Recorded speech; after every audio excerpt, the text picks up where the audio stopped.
Oke. Baik, mohon izin sebelumnya. Apakah suara saya sudah terdengar? Izin semuanya. Jelas. Ya sudah. Ya. Terdengar, Kak. Oke. Baik, Assalamualaikum warahmatullahi taala wabarakatuh. Salam Om Waalaikumsalam. Swastiastu, budaya Salam. Bismillah, alhamdulillah, wassalatu wassalamu ala rasulillah wa ala alihi wa sahbihi wa mawalah wa la hawla wa la quwata illa billah amma ba'du. Alhamdulillah teman-teman kita bisa bergabung kembali di room Zoom ini dalam agenda webinar hukum nasional. Ini akan menjadi agenda rutinan dari kami, dari khususnya itu dari Luas Hukum dan Partner Law Office. Sebulan sekali kita insya Allah akan rutin mengadakan webinar hukum nasional maupun pelatihan nantinya gitu. Sebelumnya, selamat siang. Terima kasih Ibu sudah bergabung ke materi kita pada siang hari ini. Ibu Nurul Francisca Damayanti SHMH. Selamat siang Ibu. Siang. Selamat siang semuanya. Sebelumnya yang terhormat, eh, Kang Sahabat Wisnu Bayu Aji SH selaku founder Washukum dan Partner Law Office, juga yang terhormat Sahabat Jamiluddin SHMH selaku CEO founder Ruas Hukum dan Partner Law Office, juga ada Sahabat Muhammad Fikri Haikal SH selaku CEO founder Ruas Hukum dan Partner Law Office. Eh, Terima kasih saya ucapkan kepada teman-teman semua yang sudah bergabung pada siang menjelang sore hari ini dalam agenda diskusi yang akan mengangkat mengenai salah satu tema yang sangat menarik yaitu mengenai restoratif justice, merupakan yaitu paradigma baru penanganan perkara pidana oleh kejaksaan. Dan sudah hadir juga Ibu Nurul. Beliau dari Jaksa Ahli Madya Kejaksaan Tinggi Daerah Istimewa Yogyakarta. Namun sebelum itu nanti akan ada open speech dari CEO founder Washukum kepada Kang Jamiluddin SHMH. Waktu dan tempat saya persilahkan kepada beliau.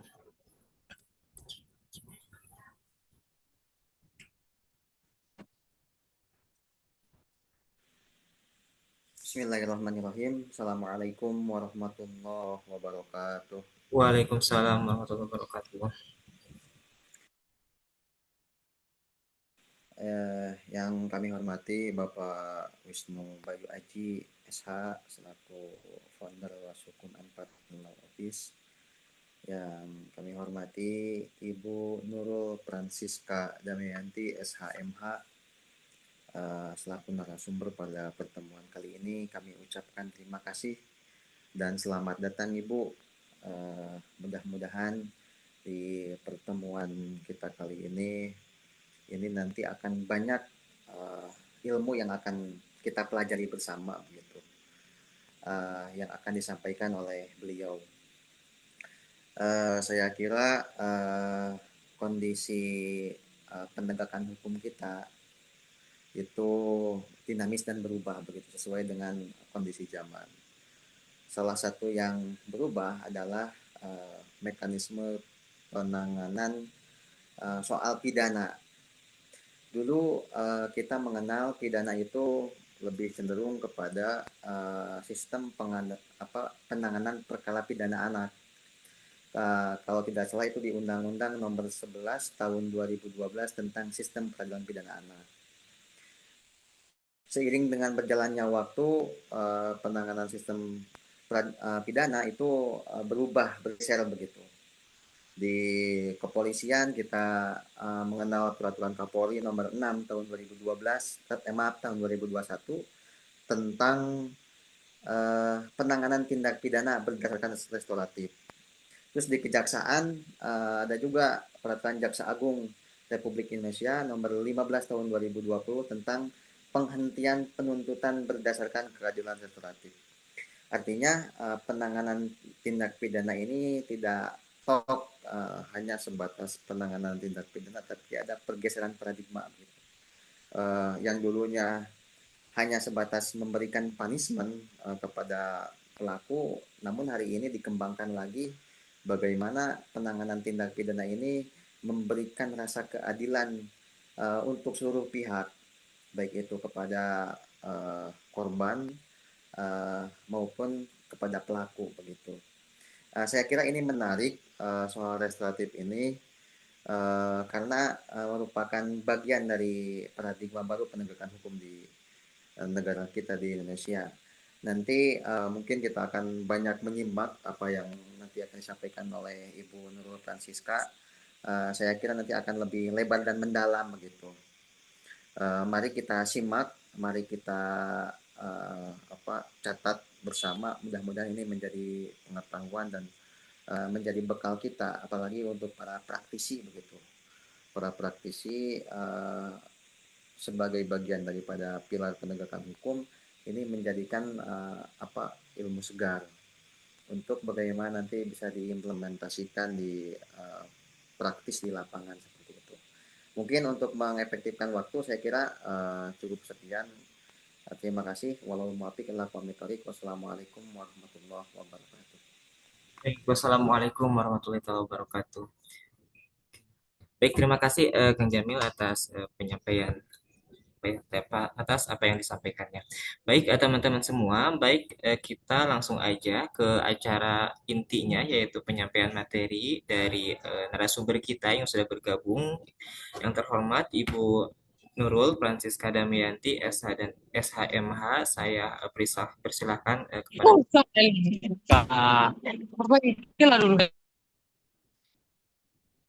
mungkin mau saya langsung putar dulu videonya, Ibu. Boleh. Ya.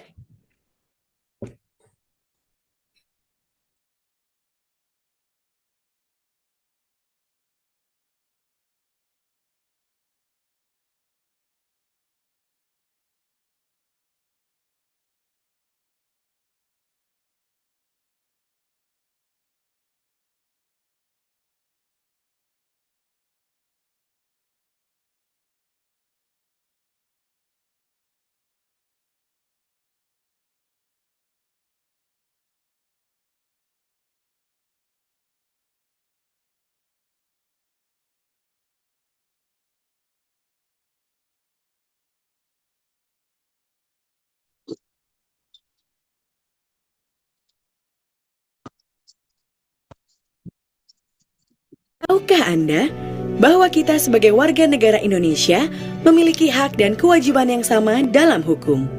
Hal ini tercantum dalam Undang-Undang Dasar Negara Republik Indonesia tahun 1945 pasal 27 ayat 1. Ini berarti setiap warga negara Indonesia berhak mendapatkan perlindungan hukum, sekaligus memiliki kewajiban untuk menghargai dan mematuhi hukum yang berlaku di Indonesia. Banyaknya pelanggaran hukum yang terjadi di negara kita memberikan gambaran bahwa supremasi hukum belum dicapai. Untuk itu, setiap warga negara Indonesia harus melek hukum. Dengan mengenal hukum, kita tahu apa saja hak dan kewajiban kita dalam hukum, sehingga kita bisa menghindari terjadinya pelanggaran hukum. Bagaimana jalannya proses hukum di Indonesia? Bicara proses hukum, kita akan berpikir tentang persidangan. Dalam persidangan kasus pidana, ada 5 pihak, yaitu hakim, jaksa, pengacara, terdakwa, serta saksi-saksi. Masing-masing memiliki peran berbeda. Fokus kita kali ini adalah jaksa, atau sering juga disebut sebagai penuntut umum. Berdasarkan Kitab Undang-Undang Hukum Acara Pidana, penuntut umum adalah jaksa yang diberi wewenang oleh undang-undang untuk melakukan penuntutan dan melaksanakan putusan hakim. Dengan demikian, dalam proses persidangan, jaksa mewakili kita sebagai warga negara untuk memperoleh kepastian hukum. Undang-Undang Nomor 16 Tahun 2004 mengatakan bahwa Kejaksaan Republik Indonesia adalah lembaga negara yang melaksanakan kekuasaan negara, khususnya di bidang penuntutan, pelaksanaan putusan hakim, serta kewenangan lain berdasarkan undang-undang. Sebagai penuntut umum, jaksa wajib menyiapkan tuntutan sesuai fakta dan peraturan yang berlaku sehingga menjadi dasar pertimbangan yang kuat bagi hakim untuk memutus. Sebagai contoh, Dalam sebuah kasus pencurian, korban melapor pada polisi. Polisi akan memeriksa laporan tersebut dan menyerahkan berkas pemeriksaan kepada jaksa. Selanjutnya, jaksa harus memeriksa berkas dari kepolisian sebagai bahan penuntutan. Apabila berkas yang diterima tidak lengkap, maka jaksa mengembalikan kepada polisi untuk dilengkapi. Setelah lengkap, jaksa dapat melakukan penuntutan di persidangan. Proses hukum ini dijalankan untuk memastikan kasus yang disidangkan benar-benar telah melalui proses hukum yang layak sesuai undang-undang. Kejaksaan sebagai salah satu lembaga penegak hukum juga dituntut untuk berperan dalam menegakkan supremasi hukum dengan memberikan perlindungan kepentingan umum, menegakkan hak asasi manusia, serta memberantas korupsi, kolusi, dan nepotisme atau KKN. Kejaksaan Republik Indonesia juga harus melaksanakan fungsi, tugas, dan wewenangnya secara merdeka terlepas dari pengaruh kekuasaan apapun. Dalam melaksanakan tugas dan tanggung jawabnya, kejaksaan membutuhkan dukungan kita semua. Dukungan seperti apa?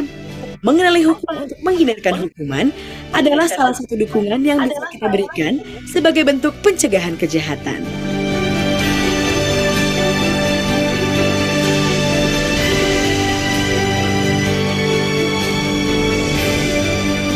Ayo, kenali hukum, jauhkan hukuman.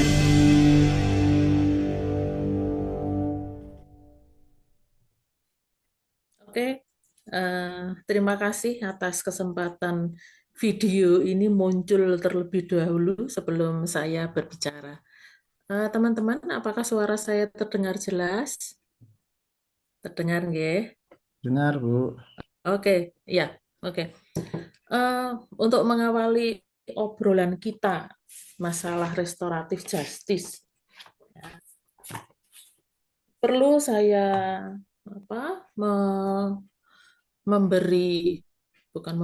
menginformasikan. Saya kira kalau teman-teman di sini para aparat penegak hukum atau mungkin mahasiswa Fakultas Hukum atau siapapun panjenengan yang ada di dunia hukum pasti sudah tahu kalau di Indonesia ini kamar-kamar di LP itu sudah penuh. Jadi yang penuh bukan hanya hotel, tetapi hotel Prodeo juga penuh.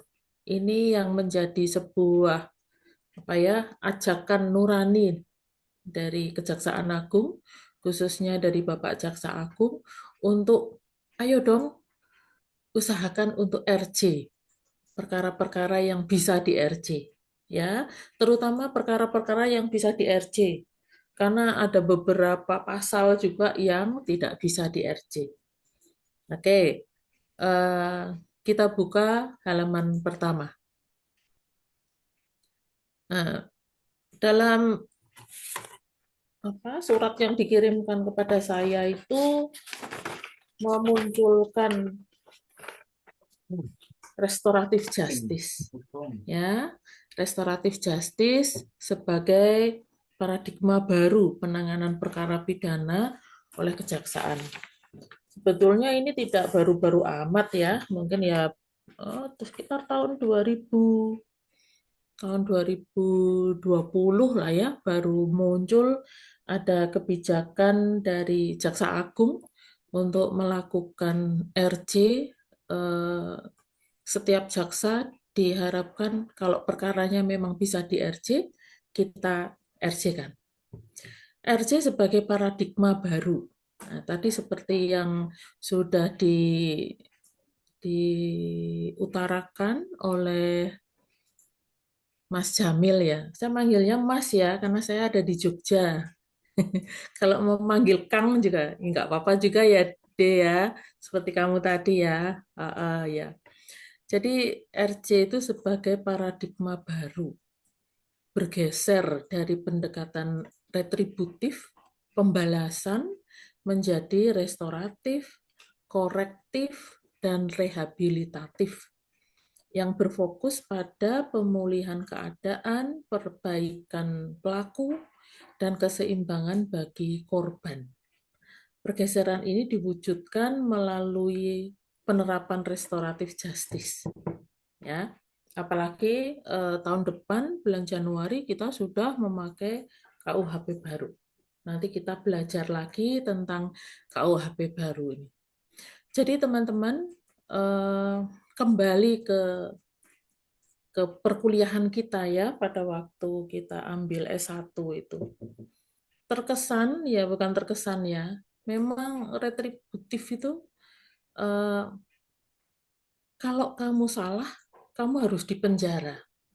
Itu pembalasannya di situ. Mau tidak mau harus dipenjara. Benar-benar sebuah kalau kita baca di KUHP itu ancaman hukumannya, ancaman hukuman dari sebuah perkara kriminal itu begitu kenceng, begitu pokoknya harus masuk penjara. Ya, mohon teman-teman yang tidak berbicara di off-kan ya, supaya tidak mengganggu jalannya webinar ini. Nah, pergeseran ini membuat kami, aparat penegak hukum, menjadi prihatin lah dengan kondisi banyaknya penghuni Hotel Prodeo, LP. Nah, seperti itu.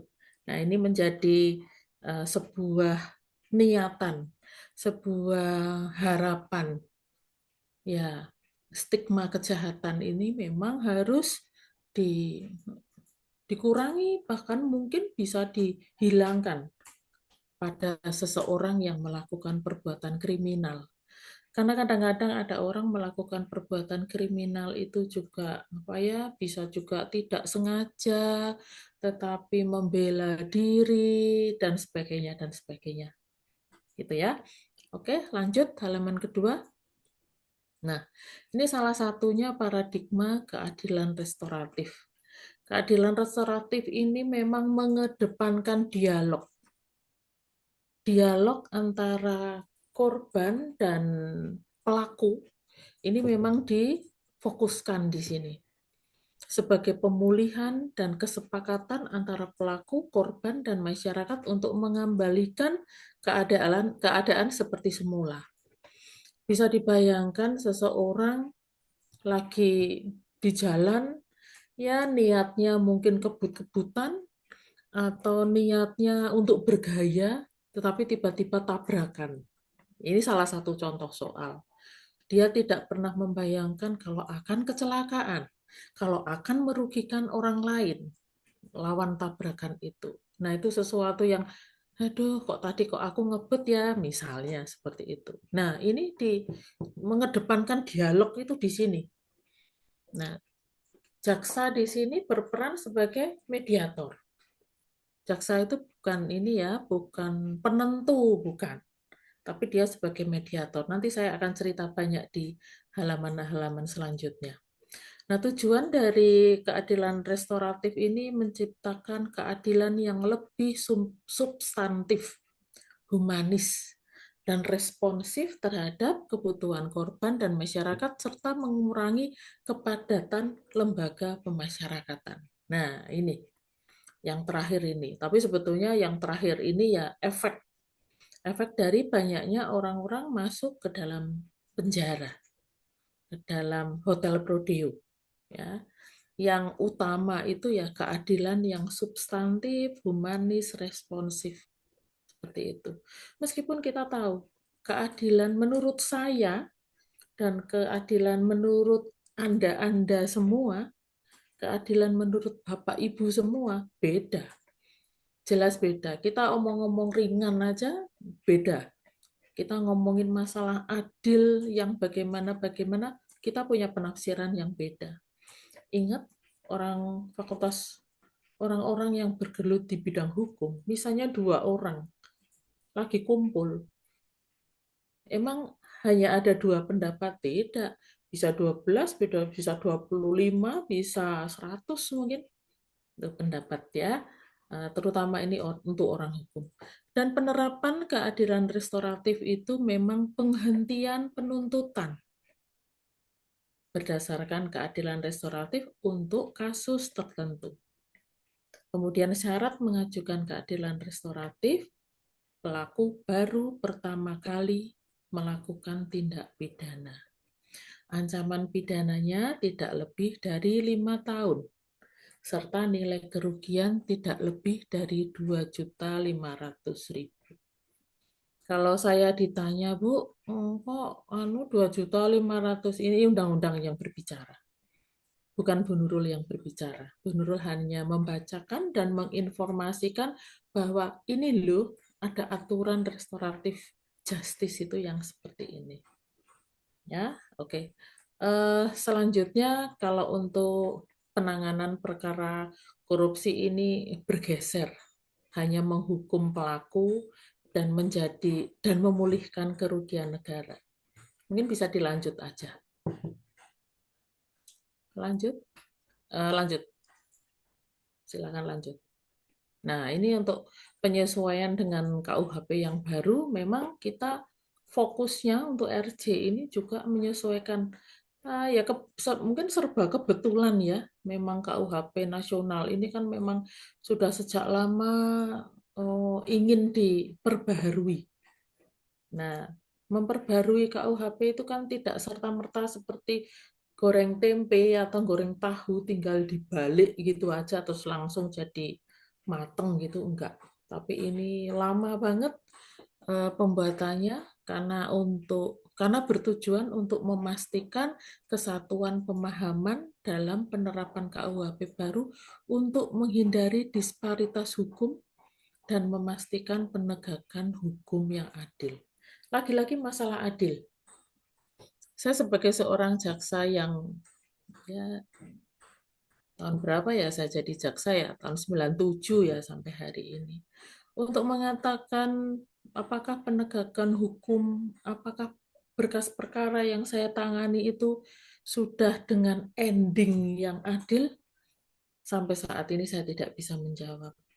Karena saya berpikir kalau seorang terdakwa pada waktu akan menjadi seorang terpidana dan dia mengatakan, saya menerima putusan hakim. Itu saya sudah merasa, ya meskipun ya adil menurut dia, menurut saya itu beda. Oh, suara saya terlalu kecil ya? Bentar ya. Apakah sekarang sudah jelas? Oke. Ya. Oke, terima kasih. Di saat dia menerima putusan hakim, saya hanya merasa semoga memang adil.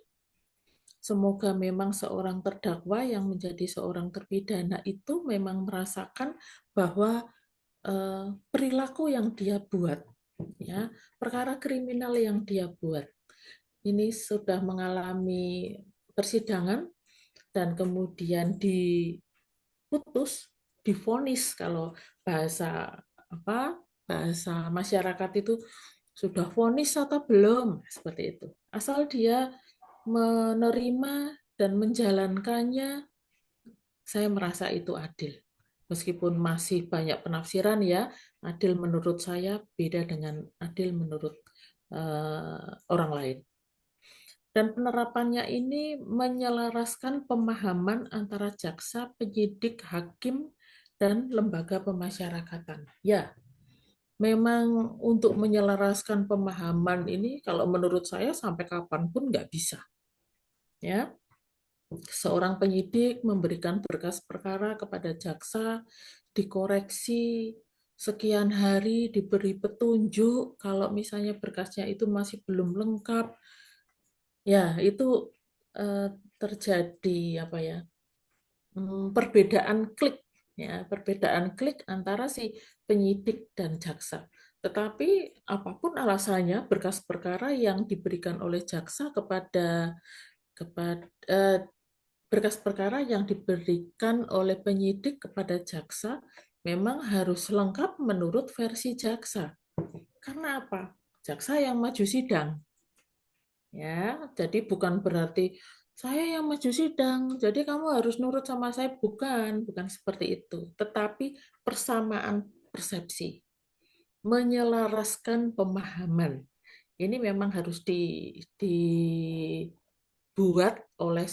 oleh penyidik dan jaksa melalui apa? Koordinasi. Koordinasinya diharapkan damai.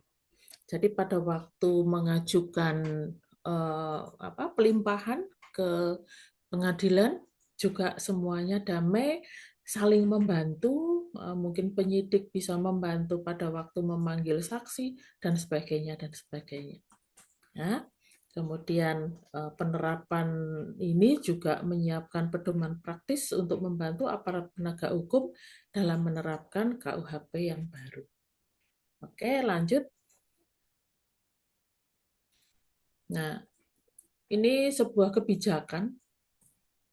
Tahun 2020 itu Kejaksaan Agung mengeluarkan kebijakan mengenai keadilan restoratif dengan Perja 15 tahun 2020 tentang penghentian penuntutan berdasarkan keadilan restoratif.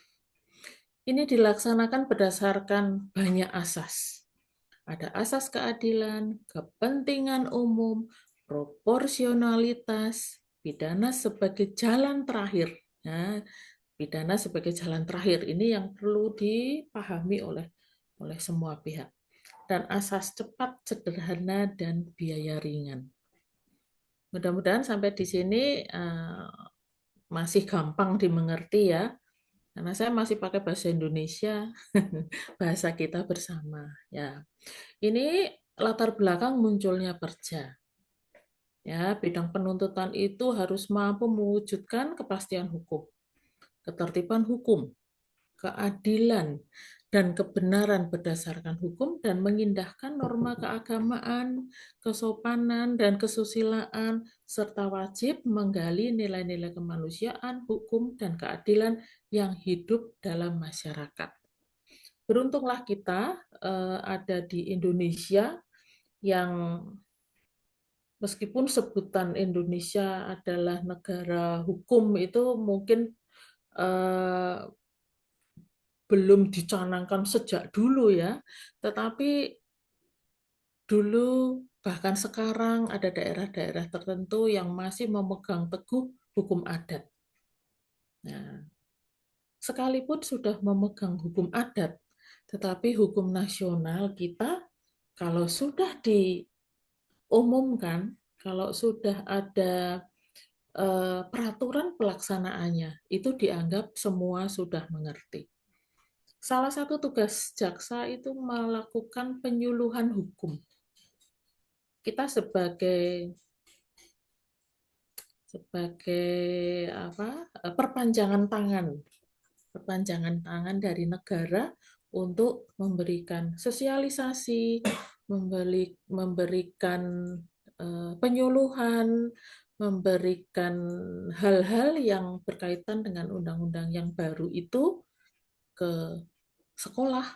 Jadi ada jaksa masuk sekolah, ada jaksa masuk kampus, ada jaksa yang membantu anak-anak mahasiswa yang KKN. Nah, saya juga sering ditarik-tarik itu untuk melakukan penyuluhan hukum bagi masyarakat, terutama masyarakat-masyarakat yang kalau saya mengatakan pedesaan kok enggak juga ya. Kayaknya sekarang pedesaan itu sudah mendekati kota seperti itu. Hanya saja tentang masalah hukum perlu untuk dilakukan sosialisasi, dilakukan penyuluhan supaya masyarakat ini mengerti tidak hanya hal-hal yang kulitnya saja, tetapi juga untuk selanjutnya bahwa hukum itu ada hukum tentang narkotika, ada hukum tentang ITE, ada hukum tentang apalah pokoknya hal-hal yang berbau dengan hukum. Halaman sebelumnya belum selesai. Ya, oke. Nah, dengan adanya penyelesaian perkara tindak pidana yang mengedepankan keadilan restoratif, ya, yang menekankan pemulihan kembali pada keadaan semula dan keseimbangan perlindungan dan kepentingan korban dan sebagainya, Jaksa Agung bertugas dan berwenang mengefektifkan proses penegakan hukum yang diberikan oleh undang-undang dengan memperhatikan mengingat asas peradilan cepat, sederhana, dan biaya ringan, dan seterusnya. Ini yang harus dipahami oleh semuanya. Lanjut.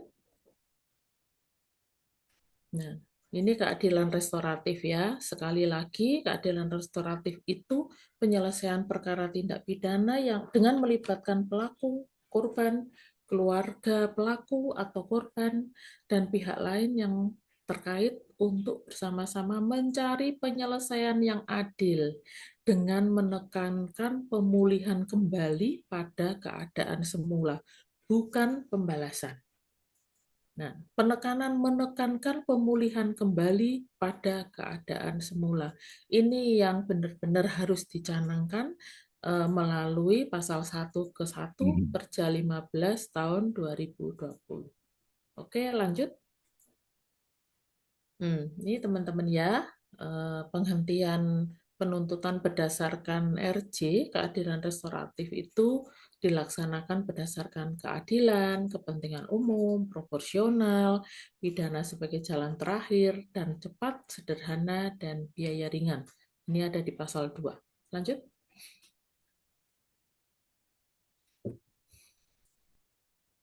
Lanjut, Mas Operator. Ya.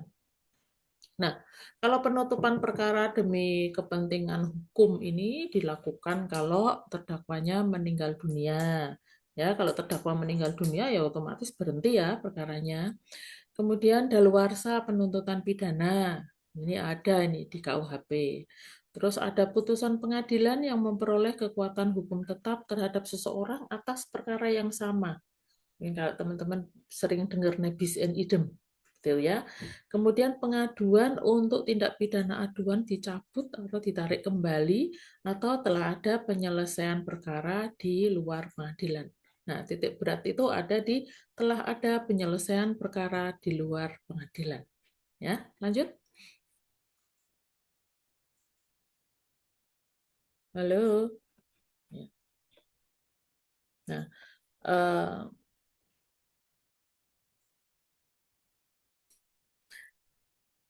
sebelumnya. Nah, penghentian penuntutan berdasarkan restoratif itu harus memperhatikan kepentingan korban. Ya, ini korban memang yang dijadikan fokus. Ya, kepentingan korban dan kepentingan hukum lain yang dilindungi.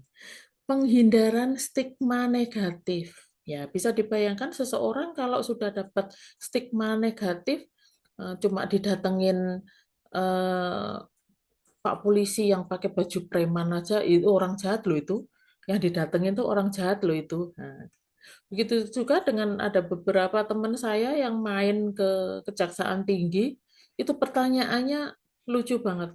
Kamu ada apa kok ke kantornya Bu Nurul? Nah, seolah-olah saya ini apa ya?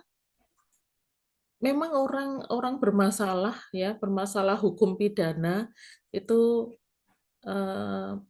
apa? Orang yang bermasalah dengan hukum pidana itu kalau ketemu jaksa ini kayak ya sesuatu yang tidak enak begitu sajalah ya. Tidak usah saya ceritakan lebih lanjut, tetapi itu memang terjadi ya. Oke. Yang sebelumnya Mas Operator,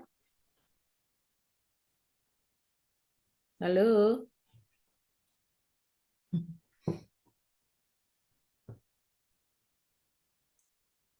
Yang halaman sebelumnya Mas Operator, kayaknya jangan dilanjutkan dulu sebelum saya minta untuk next deh. Oke, ya sudah, nggak apa-apa lah. Jadi dalam hal ini meskipun jaksa diberi kewenangan menghentikan penuntutan berdasarkan RJ, ya, berdasarkan keadilan restoratif, yang berasaskan keadilan, kepentingan umum, proporsional, pidana sebagai jalan terakhir, serta cepat, sederhana, dan tidak kalah penting adalah biaya ringan, peraturan tersebut tidak menutup kemungkinan terhadap penyelesaian perkara di luar pidana dengan otomatis melalui berbagai ketentuan, sehingga jaksa diberi opsi dapat menawarkan upaya atau pendekatan perdamaian pada korban dan juga tersangka. Penyelesaian perkara di luar pidana itu jaksa diberi kewenangan untuk menawarkan upaya atau pendekatan perdamaian. Perdamaian ini yang dijunjung tinggi, karena harus ada perdamaian di dalam restoratif justice. Oke ya, lanjut. Ya. Seperti yang saya katakan tadi, bahwa perkara tindak pidana dapat ditutup demi hukum dan dihentikan penuntutannya melalui syarat prinsip. Baru pertama kali dilakukan, kemudian hanya diancam dengan denda atau diancam dengan pidana penjara tidak lebih dari 5 tahun, dan tindak pidana dilakukan dengan nilai barang bukti atau nilai kerugian yang ditimbulkan tidak lebih dari 2.500.000. Itu ya, ini syarat prinsip. Lanjut. Nah, ini beberapa ketentuan yang perkara yang diperbolehkan menggunakan RJ. Untuk tindak pidana yang terkait harta benda, ketentuan wajib dengan syarat baru pertama kali melakukan tindak pidana, sedangkan ancaman hukuman tidak lebih dari 5 tahun dan kerugian tidak lebih dari 2.500.000 itu dialternatifkan. Jadi untuk perkara harta benda yang wajib itu memang baru pertama kali dilakukan. Kemudian untuk perkara pidana yang dilakukan terhadap orang, tubuh, nyawa, dan kemerdekaan, ketentuan wajib baru 1 kali melakukan tindak pidana dan ancaman hukumannya maksimal 5 tahun. Sedang untuk kerugian boleh lebih dari 2.500.000. Ya. Kemudian untuk perkara kelalaian, ketentuan wajibnya baru dilakukan pertama kali, sedangkan ketentuan ancaman pidana boleh lebih dari 5 tahun dan kerugian boleh lebih dari 2.500.000. Oke, lanjut.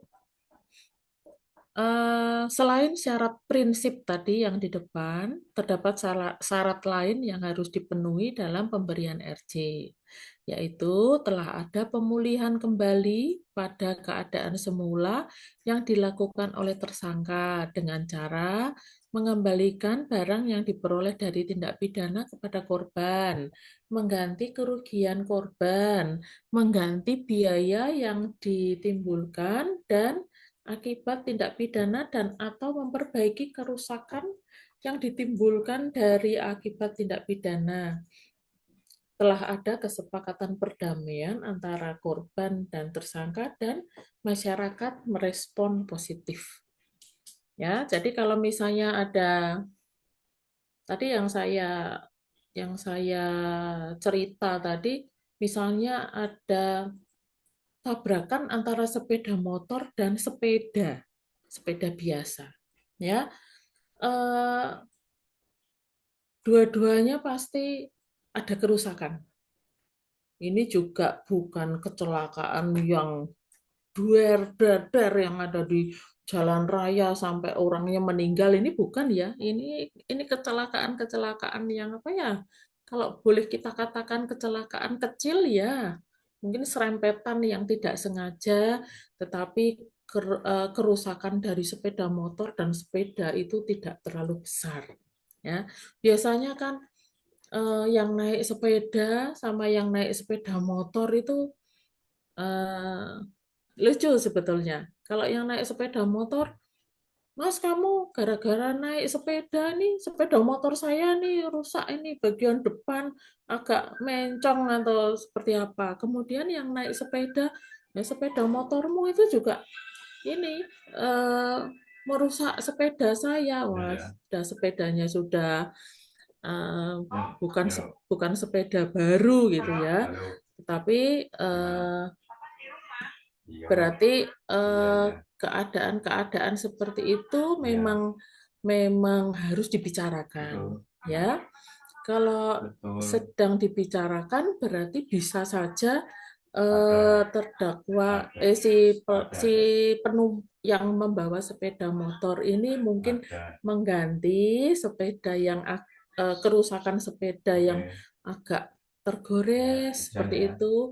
Kemudian yang naik sepeda juga ya tergantung dari omongan mereka, tergantung dari obrolan mereka. Misalnya mereka ini merasa oh ya sudahlah sepeda saya diperbaiki oleh si pemilik sepeda motor. Kemudian biasanya yang naik sepeda motor juga nggak tega ya, minta ganti rugi dari yang pemilik sepeda. Itu bisa dibicarakan. Harus ada perdamaian. Dan seandainya si pemilik sepeda motor ini membawa sepeda yang tadi kecelakaan bersama dia itu ke bengkel, harus dibayar secara lunas, nggak boleh dicicil. Dan kalau si pemakai sepeda ini berobat, harus dibayar lunas. Tidak boleh tidak dibayar lunas, harus dibayar lunas. Dan itu menjadi perdamaian, ya, mengembalikan barang yang diperoleh dari tindak pidana kepada korban. Yang nomor 2 ini mengganti kerugian korban. Harus ada pembicaraan yang intensif. Dan jaksa di dalam hal ini sebagai mediator. Oke ya, seperti itu. Oke, lanjut.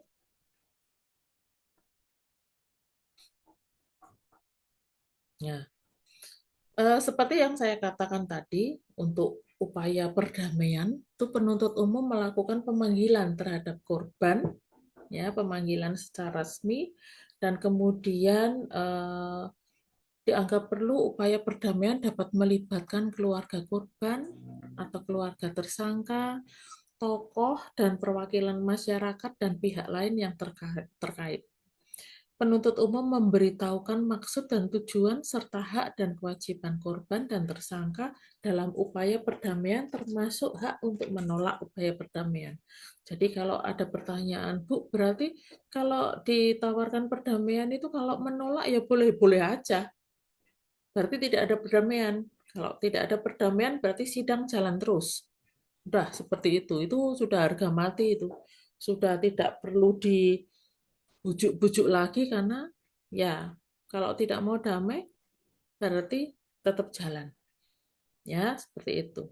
Nah, kalau upaya perdamaian itu diterima, maka dilanjutkan dengan proses perdamaian. Proses perdamaian itu nanti akan membuat surat keterangan perdamaian yang ditandatangani oleh pelaku dan korban di atas meterai, ya. Itu nanti terus diajukan kalau di awal itu dilakukan oleh jaksa di Kejaksaan Negeri, kemudian setelah dilakukan perdamaian akan diteruskan ke Kejaksaan Tinggi.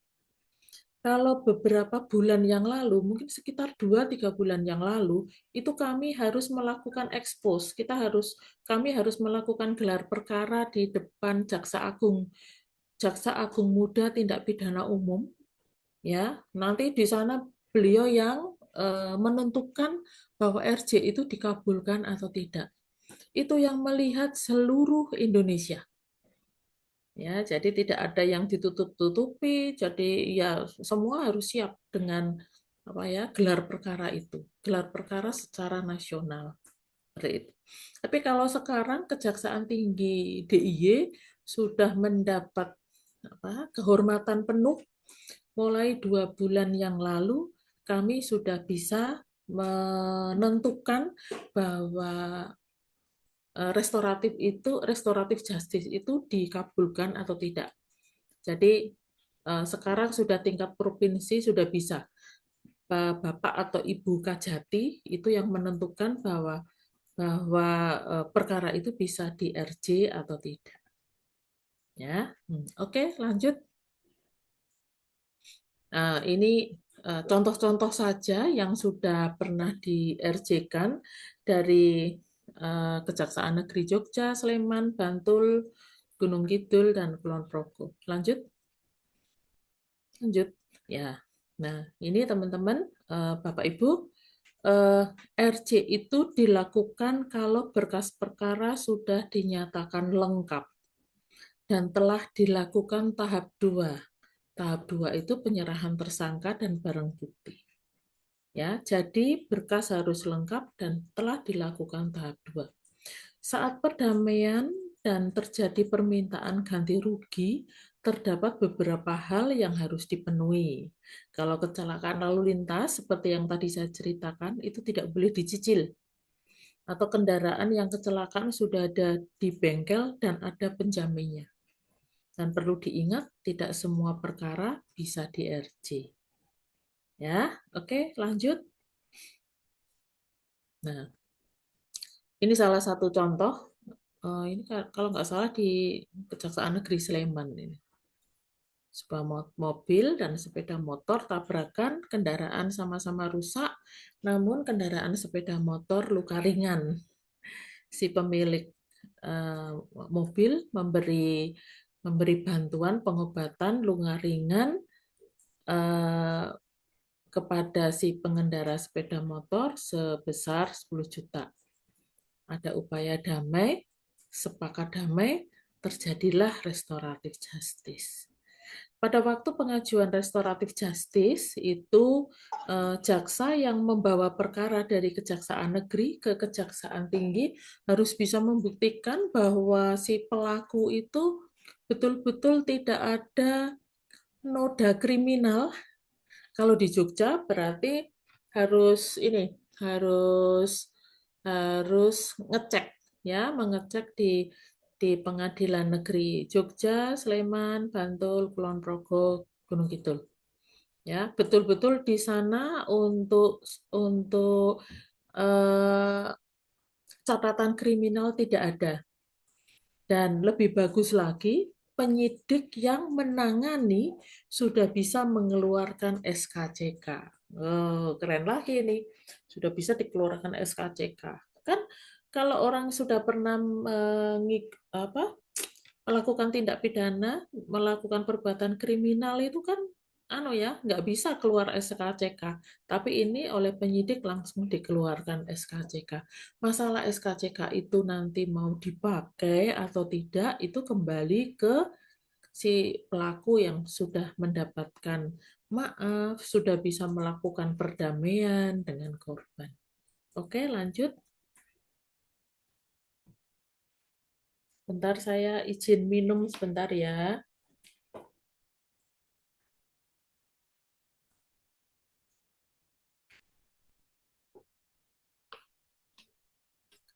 Oke, Bapak, Ibu, dan teman-teman.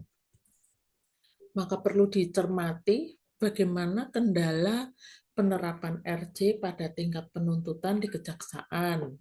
Apakah RJ tepat diterapkan di Indonesia khususnya pada tahap penuntutan? Dan apakah pelaksanaan RJ pada tahap penuntutan sudah sesuai dengan landasan filosofis, sosiologis, dan yuridis dibentuknya? Lanjut. Nah, ini pertanyaan yang pertama tadi. Bagaimana kendala penerapan RJ pada tingkat penuntutan di kejaksaan? Kendala tersebut yang kemudian menjadi salah satu kelemahan dari penerapan RJ masih belum sempurna dilakukan dan diterapkan di Indonesia. Kesadaran masyarakat dan juga peran penegak hukum dalam mendukung terlaksananya restoratif masih minim dan belum dilakukan secara maksimal. Oke, jadi meskipun kita ini sudah digembar-gemborkan untuk untuk melakukan restoratif justice, ya, tetap ada beberapa masyarakat itu yang seperti tadi tidak mau damai.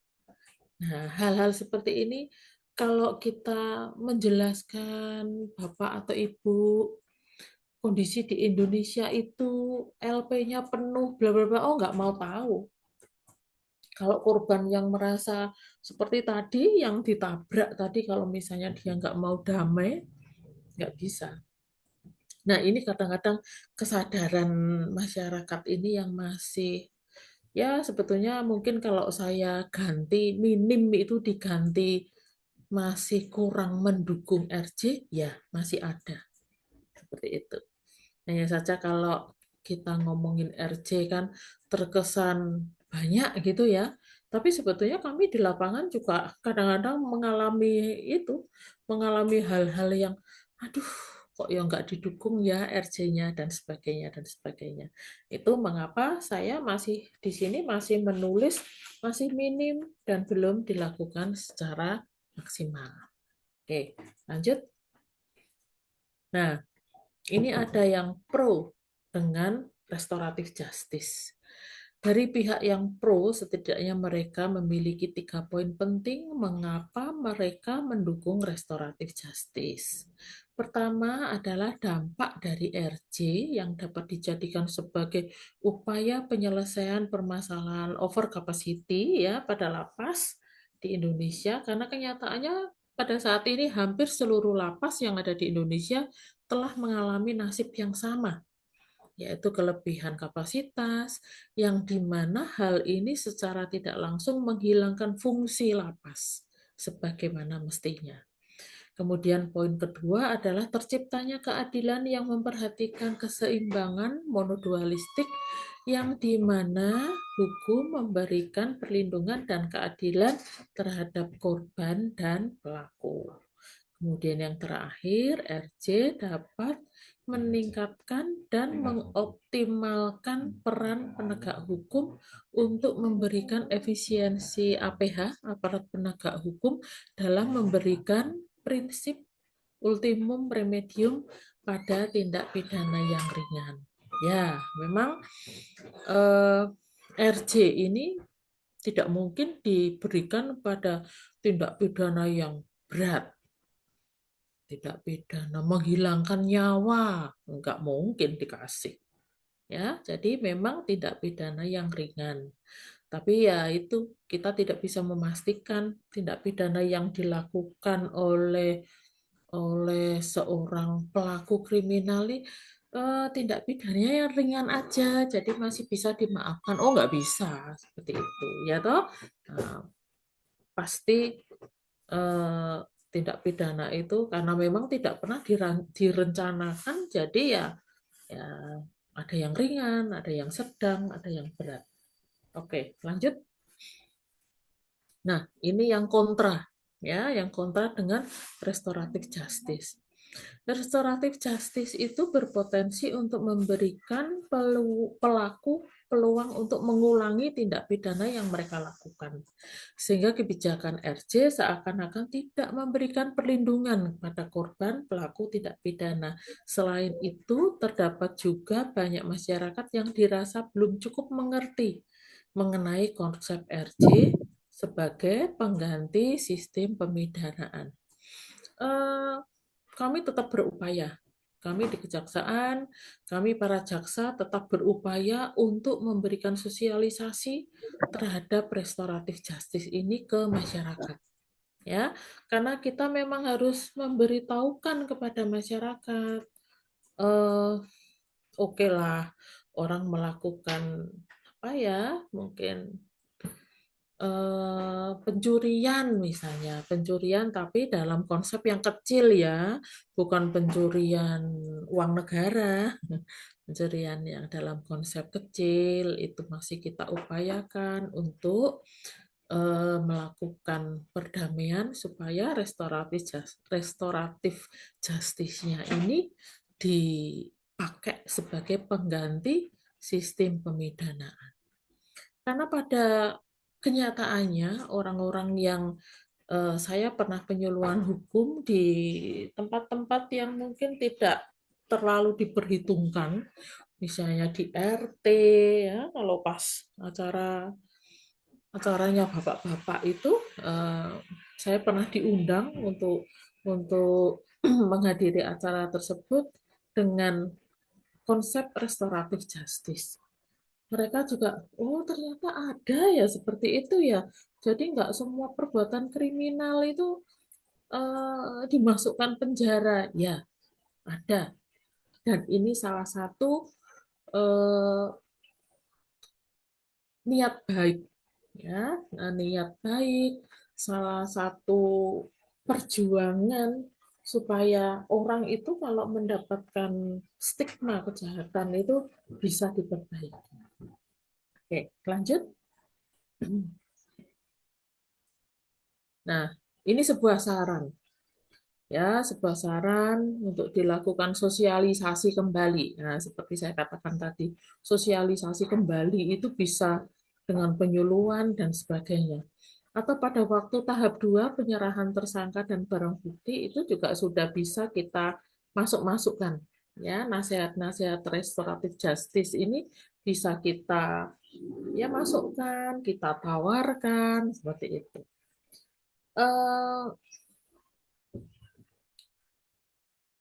Diharapkan hal ini dianjurkan demi meminimalisir tindakan represif oleh aparat penegak hukum yang dianggap kurang efektif dibandingkan tindak preventif.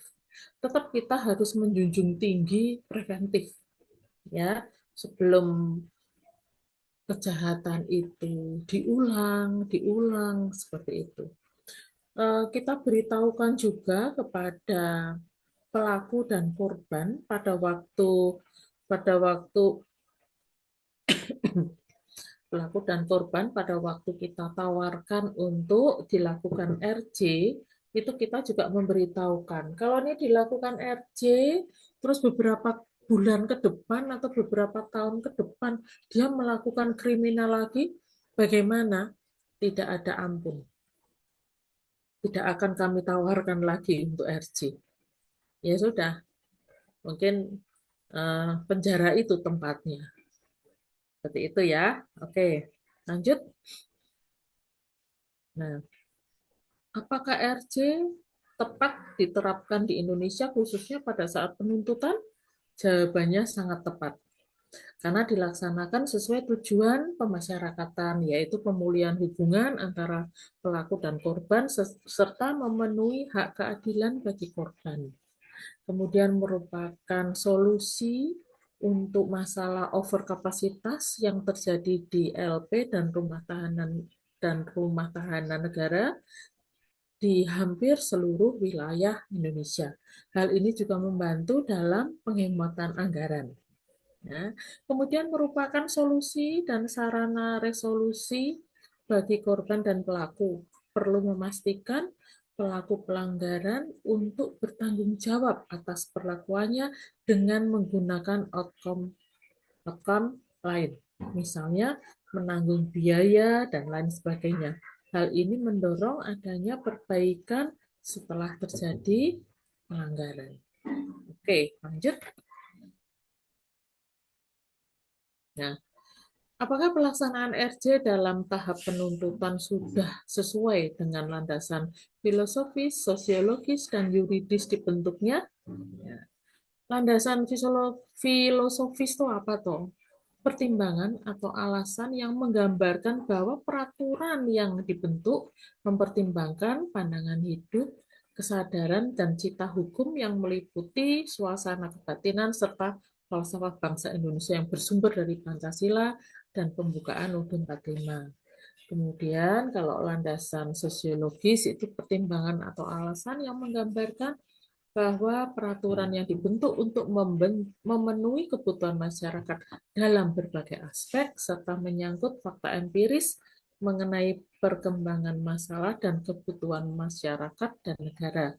Kemudian kalau landasan yuridis adalah pertimbangan atau alasan yang menggambarkan bahwa peraturan yang dibentuk untuk mengatasi permasalahan hukum atau mengisi kekosongan hukum dengan mempertimbangkan aturan yang telah ada yang akan dirubah atau yang akan dicabut guna menjamin kepastian hukum dan rasa keadilan masyarakat. RJ ini diimplementasikan dengan Perja 15 tahun 2020 sudah sesuai dengan 3 landasan di atas. Oke, lanjut. Nah, ini catatan penting Bapak Ibu dan teman-teman bahwa kekuatan RJ itu ada pada profiling tersangka. Bagaimana caranya? Saat pembuatan video dilakukan, kita bisa melihat kondisi rumah, kondisi orang tua dan keluarga, mewawancarai tetangga, ketua RT, dan sebagainya. Dan di situ akan muncul rasa ikhlas dan penyesalan yang muncul dari pelaku.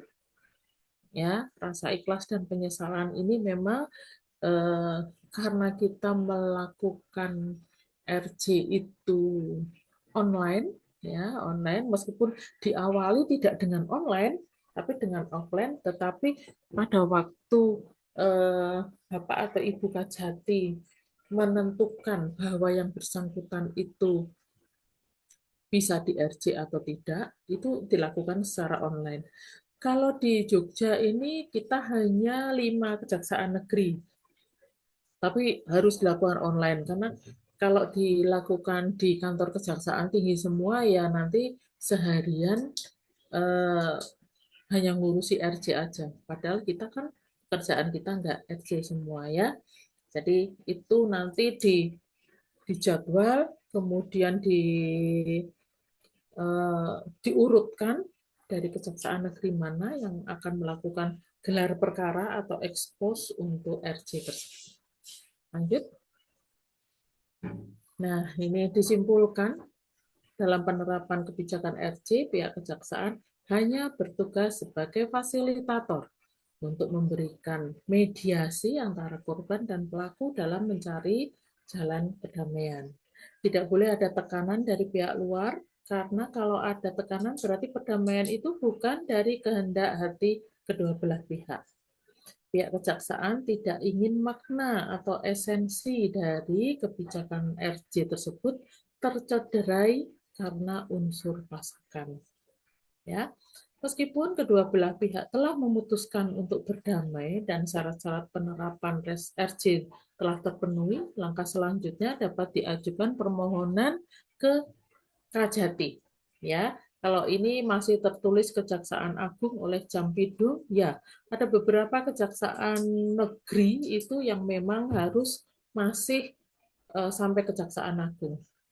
Ya, ini pada waktu itu saya buat PPT ini belum kebijakan itu belum berakhir di Bapak atau Ibu Kajati DIY, tetapi waktu itu masih oleh Jampidum.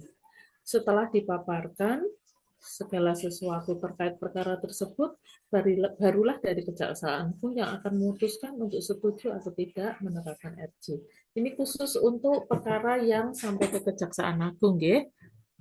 Oke, lanjut. Nah, mungkin seperti itu saja PPT saya. Kenali hukum, jauhkan hukuman. Terima kasih.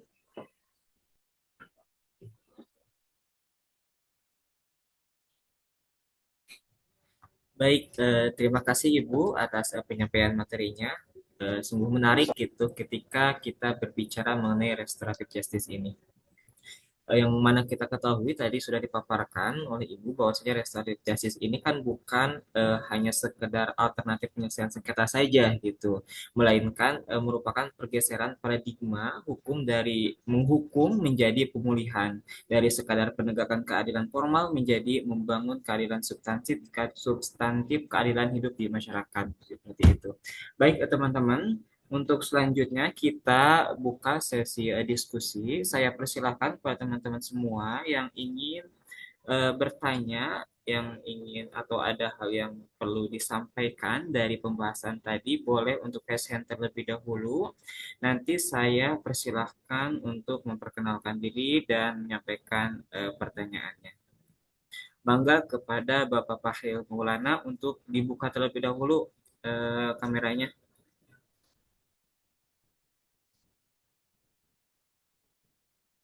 Halo. Maaf, ini kalau misalkan nggak on cam gimana ya? Karena sinyal lagi jelek banget di sini. Oke, siap. Gak apa-apa, perkenalan dulu, Kang. Oke, sebelumnya perkenalkan ya, izin juga Bu Nurul. Saya Fahril Maulana dari UIN Sunan Kalijaga, Yogyakarta. Dalam hal ini ada 2 pertanyaan yang ingin saya tanyakan, Bu. Yang pertama, kalau kita melihat peraturan Kejaksaan RI nomor 15 tahun 2020, di pasal 5 ayat 6 huruf C, itu disebutkan bahwa syarat RJ ini bisa diterima adalah masyarakat yang merespon positif. Dalam hal ini tuh, jika melihat realita sosial yang ada, parameter masyarakat itu saya rasa sangat-sangat bervariasi ya Bu, antara yang mendukung maupun yang tidak mendukung. Maka pada akhirnya pertanyaannya, dari mana ataupun parameter dari kejaksaan itu seperti apa dalam menentukan respon masyarakat tersebut. Itu yang pertama. Yang kedua, mungkin ini sih Bu, saya rada penasaran dalam proses mediasi yang dilakukan oleh kejaksaan dalam proses RJ ini, apakah jaksa di sini bertindak aktif atau dia bertindak pasif atau menunggu adanya perdamaian dari kedua belah pihak. Mungkin itu sih. Terima kasih kepada moderator dan terima kasih Bu Nurul. Terima kasih, Faril. Satu pertanyaan saya jawab dulu ya, De.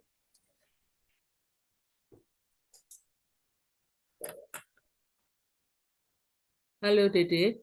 Siap, mangga Ibu. Ya, Ya, ya, oke. oke, ya. Saya tahu kenapa dia tidak memunculkan wajahnya. Oke, Fahril. Tadi saya katakan bahwa syarat RJ itu salah satunya adalah masyarakat merespon positif. Parameternya dari mana merespon positif? Jadi begini, jaksa di Kejaksaan Negeri itu pada waktu akan menawarkan RJ itu memanggil pelaku, memanggil korban, memanggil orang tua masing-masing, memanggil penyidik, memanggil ketua RT, memanggil tetangga, memanggil pemuka agama, ya, pemuka agama, terus kemungkinan teman di tempat kerjanya, atau kalau dia mahasiswa ya teman di tempat kuliahnya, kemudian sebanyak-banyaknya yang yang apa? Sebentar. Yang menyangkut dengan bagaimana si pelaku ini setiap harinya. Sampai segitunya loh, Ril. Jadi kita ini memanggil orang-orang itu, mempersiapkan orang ini benar-benar nanti penyesalan yang terjadi, kemudian perdamaian yang terjadi, ini benar-benar dilihat oleh masyarakat di sekitar dia. Masyarakat merespon positif. Ada yang siap untuk berdamai, tapi tetangganya tidak mau. Wah, itu sering melakukan keonaran. Nah, seperti itu ya. Mungkin di depan jaksa dia baik-baik aja sih. Ya Bu, seperti itu. Tapi pada waktu jaksa melakukan pemanggilan terhadap tetangga, ternyata ada tetangga yang tidak suka. Ternyata ada pemuka agama yang, loh, ini orang ini bukannya yang pernah bermasalah ngambil kotak yang di masjid itu, kotak infak. Nah, ada yang seperti itu. Akhirnya nggak jadi. RJ-nya nggak jadi.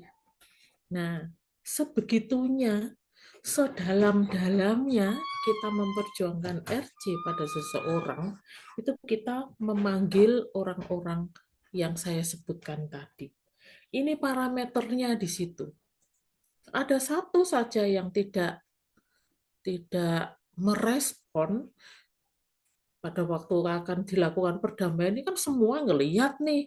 Nah, ngelihatnya banyak orang deh. Banyak orang. Ada yang tidak setuju, nggak jadi RJ-nya. Sidang tetap jalan. Oke, itu satu. Ya. Kemudian yang kedua, kamu tadi kamu bilang mediasi.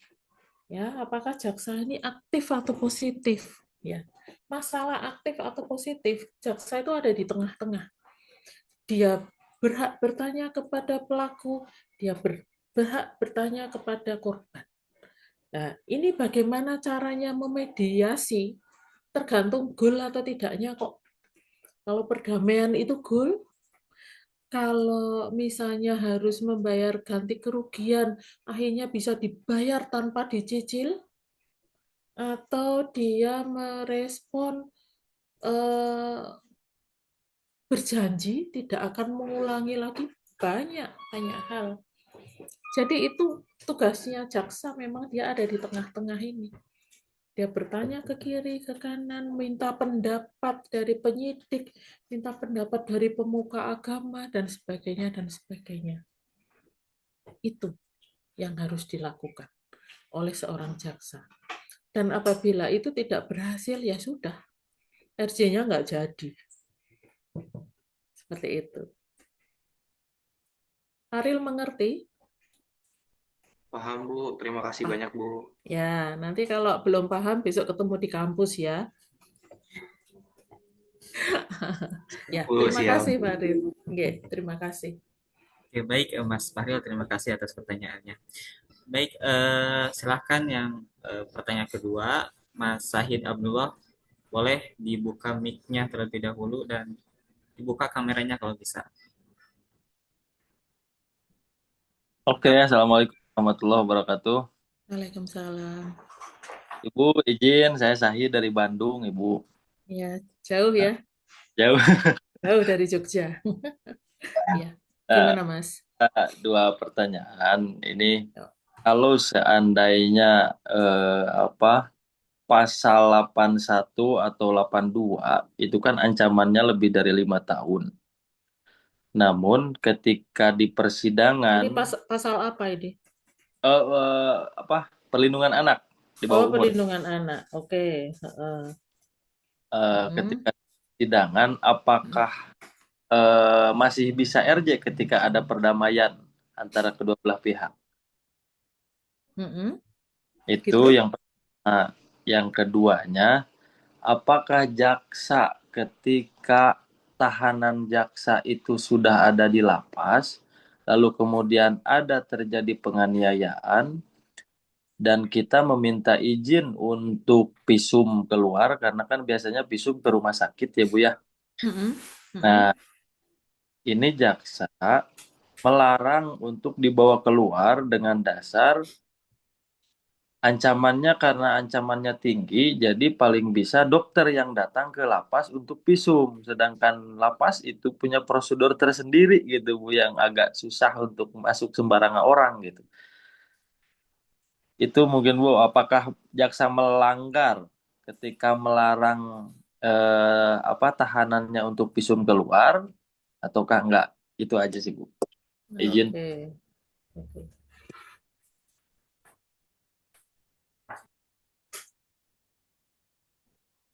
Oke. Tadi pertanyaan pertama, pasal 81, 82, sudah damai nih? Belum, maksudnya Belum ada potensi damai, cuman belum terlaksana gitu. Nah, ada potensi damainya di mana? Di penyidik atau di penuntutan atau di persidangan atau di persidangan Ibu, izin. Sekarang posisinya baru sidang pertama, baru dakwaan. Nah, nanti jelas saya mengajukan eksepsi sih. Nah, cuman dari korban ini udah mulai kelihatan mau gitu untuk perdamaian. Apakah itu masih bisa untuk berdamai gitu dan dibebaskan gitu? Lah kalau mau damai berarti kan korban dan Betul.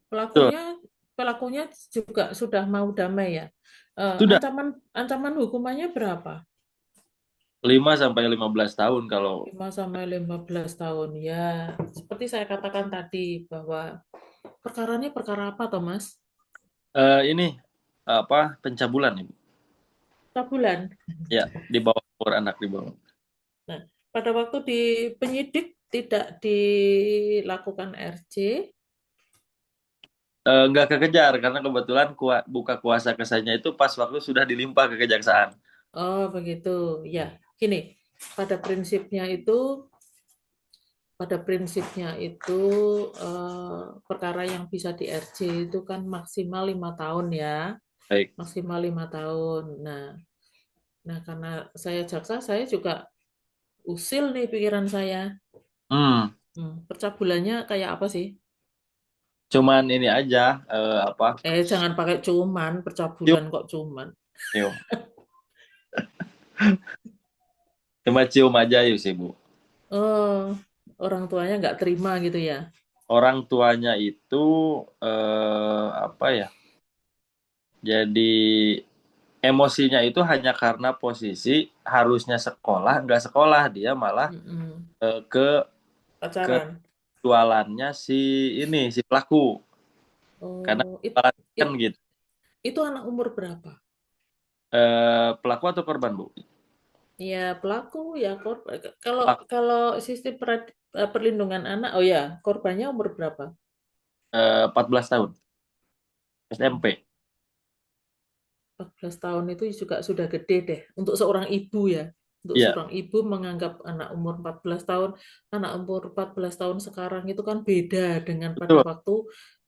waktu saya, bukan pada waktu Mas Sahid, bukan. Iya, Waktu saya kan untuk anak umur 14 tahun itu kan eh, apa ya daya nalar pikirannya itu berbeda. iya. Begini, RJ itu kalau sebuah perkara bisa di RJ-kan, itu penyidik harus melakukan RJ. Jaksa juga melakukan RJ. Hmm. Nah, pada waktu itu jaksa tidak melakukan RJ. Apa tidak terkejar juga alasannya? Iya, nggak kekejar karena posisi Hmm. nggak lama sih sempat waktu itu. Saya juga udah Mm-mm. sounding, Mm-mm. ngobrol. Mm-mm. Nanti kalau seandainya udah ada perdamaian sih boleh-boleh saja. Cuman sampai Mm-mm. sampai detik kemarin udah masuk Persidangan. sama, ya masih belum Mm-mm. ada Mm-mm. Coba diusulkan saja, karena itu sudah di persidangan, diusulkan saja kepada ketua majelis. tuh majelis. Ya, diusulkan saja. Karena itu memang harus dilakukan kalau memang bisa dilakukan RJ. Oke, jadi masih ada potensi untuk bisa RJ, Bu ya? Harusnya iya, karena RJ itu di penyidikan juga harus di kejaksaan. Nah, kemungkinan ini ada alasan-alasan tersendiri. Kenapa penyidik tidak melakukan RJ, jaksa tidak melakukan RJ? Coba Mas Sahid mengusulkan di persidangan. Nanti apa jawaban dari ketua majelis? Nah, jawaban dari ketua majelis itu nanti kita bisa, oh, ternyata tidak bisa. Oh, Kemungkinan karena 5 sampai 15 tahun tadi. itu ya, Bu ya. Iya, heeh, iya, Oh, ya. itu Bu izin. Nah, ada Mm, satu. Jadi saya dapat lagi keterangan bahwa mm, si korban ini dulu mm. itu pernah juga sempat seperti itu sama yang lain. Oh, Jadi heeh, cuman dulu RJ. heeh. Nah, dan Oh, hasil visumnya ini menuduhkan bahwa si pelaku yang sekarang itu apa memasukkan jarinya itu ke kemaluannya korban sampai ada sedikit robekan katanya gitu. Tapi mm, mm. saya tanya berkali-kali si pelaku, memang sama sekali tidak pernah sampai apalagi memasukkan gitu, buka celana aja nggak pernah katanya gitu, karena baru-baru itu pacarannya itu. Mm, mm. Nah itu apakah bisa mendukung untuk membantah visum yang awal gitu, Bu? Visum yang sekarang maksudnya. Ya, visum itu dilakukan oleh dokter. Baik, Dokter yang bisa menjawab. Itu luka baru atau luka lama, baik. ya. Terus kadang-kadang sobek itu ada jamnya. Nah itu ya ya. Nah, itu. Nah, ada Dan jamnya. Ya, satu kemungkinan dari jam-jam itu apakah ada visum di dalam berkas perkara?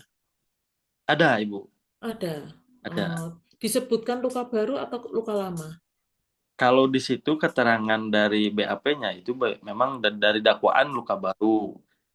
Oh, iya. Hmm. Luka Cuma, baru itu bisa di di apa? Sebetulnya begini, baik. apakah dokter yang memeriksa itu di BAP? Tidak, Bu. Tidak. Tidak. Nanti pada waktu kalau misalnya tidak bisa di RJ, Baik. nanti setelah pemeriksaan saksi-saksi yang ada di dalam berkas perkara, Ya, Kalau minta dihadirkan saksi yang meringankan, itu dokternya bisa jenengan ajukan. baik, siap. Ya, ya. Tinggal nanti sebelum dimajukan di persidangan, asal dokternya bisa menjelaskan kalau itu luka. Karena gini loh, dokter itu pinter loh. Jadi luka baru itu kira-kira berapa minggu, Iya, itu dia bisa menjelaskan. Kalau hmm, jaksa kan nggak bisa kalau iya, seperti itu. Makanya mereka itu sebagai ahli untuk hmm, visum, ya. Mm-mm. Kalau saya jadi jaksanya berkas itu saya akan minta dokter itu di BAP.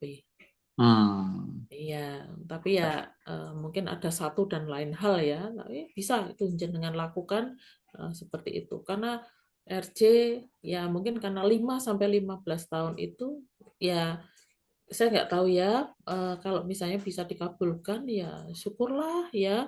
Iya, Hanya saja kadang-kadang ya bagaimanapun juga seorang ibu itu kalau anaknya diubek-ubek gitu ya mesti dia akan melapor kok itu. iya, Oke, ya. Oke, itu pertanyaan pertama ya. Yang iya. pertanyaan kedua,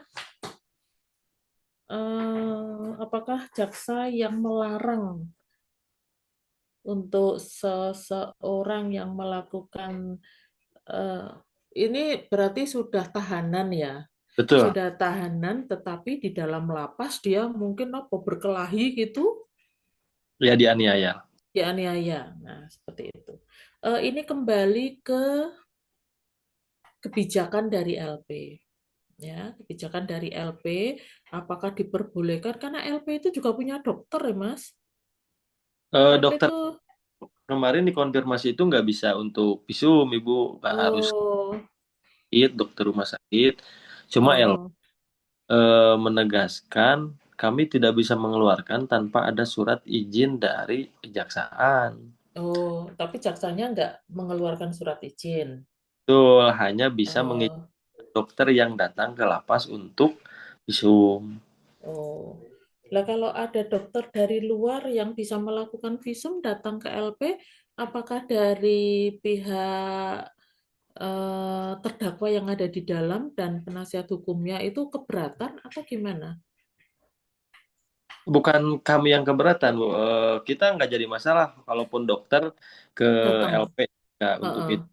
Cuma selama Oh, ini menangani perkara, jarang juga, Bu, ada visum di lapas gitu. Biasanya di rumah sakit gitu kan. oh. Pihak LP-nya bagaimana? Apakah mau Mau? memperbolehkan kalau dokter dari luar masuk?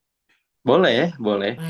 Mbok ya sudah diperbolehkan Dokternya saja. jarang mau gitu karena kan beberapa orang gitu Bu. Jadi Oh, pengajuan permohonan ke dirutnya itu lumayan agak waktu lama. kaitan dengan Oh, penganiayaan luka kan mm-mm. ya Bu ya. Hmm, Khawatir udah mm-mm. hilang juga gitu. Mm-mm. Mm-mm. Mm-mm. Ya, bicarakanlah dengan pihak lapas. Eh, Kalau saya sih pada dasarnya saya setuju kalau mendatangkan dokter dari luar Baik. sampai masuk. Ini kan hanya masalah kebiasaan aja ya. Visum visum kok di LP. Nah, biasanya kan Hmm, seperti itu ya. Eh, Selama bisa dibicarakan baik-baik, silahkan berbicara dengan baik-baik. Mungkin itu jaksanya juga apa ya, harus hati-hati dia. Karena kalau dari pihak pihak terdakwa yang di dalam LP ini keluar terus divisum di rumah sakit, berarti harus ada penjagaan yang, betul. nah itu ya Kalau pengguna. kalau Hah? untuk pengadilan juga sama Bu seperti itu. Apa permohonan dulu seperti itu ke pengadilan Mm, karena mm, ini posisi kemarin kejaksaan jawabannya seperti itu jaksanya. Lalu mm, mm, sekarang udah masuk sidang perdana, jadi mm. eh, bukan lagi kewenangan kejaksaan, tahanannya itu tahanan pengadilan gitu statusnya sekarang. Oh, oke, oke, oke. Ya, karena tahanan pengadilan ya memang harus ada, justru suratnya itu tidak hanya ke kejaksaan tapi juga ke ketua majelis yang memimpin persidangan. Hmm, Itu jadi itu pasti kuat karena beliau yang berkuasa untuk persidangan itu. Pasti keluar, maksudnya keluar izin dari pengadilan. Iya, terserah beliaunya, kan ketua majelis. Ya, Seperti itu. Supaya gini loh Mas, supaya tidak ada yang disalahkan. baik, Ya, kalau ketua majelis yang berbicara, itu sudah pengadilan yang berbicara. baik. Kalau kalau bisa dilakukan dengan baik-baik, kenapa tidak baik-baik gitu loh. Gitu ya. Pengadilan Itu memang Mas. harus plus surat atau hanya bisa secara lisan di majelis? Surat. Baik, Surat diberikan, tapi sebelum itu silahkan berbicara secara lisan. Jadi baik, malah ada dua hal yang bisa bisa apa ya saling menguatkan gitu loh. baik, Mm-mm.